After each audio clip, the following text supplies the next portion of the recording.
Okay, Kelsey, I told you I'd write you this rap, so here it goes. Okay. I'm writing this rap for you today, hoping you'll drive over and come and play. Some checkers, or maybe some dodgeball perhaps. Come over, girl, before I get a relapse. My sex drive is up so high, if I kissed you, girl, some shit would fly. Walk into my room and get super comfy. Don't mind my whale, his name is Humphrey. Give him a kiss, or maybe a lick. That's no whale. That's a whale. That's not my dick. Shame on you, girl. Your mind's so dirty. I think it's time for you to go. It's almost 8:30. This was awkward. You thought I wanted sex? No, Kelsey. I just wanted some Chex Mix.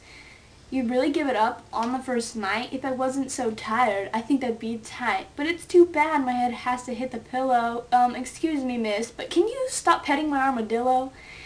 Look, I told you. And time again, I'm only a human and I like men. But come back after your sex change and maybe some bumping and grinding I can arrange. And there we go, Kelsey. That is my rap. I don't care if you think it's whack.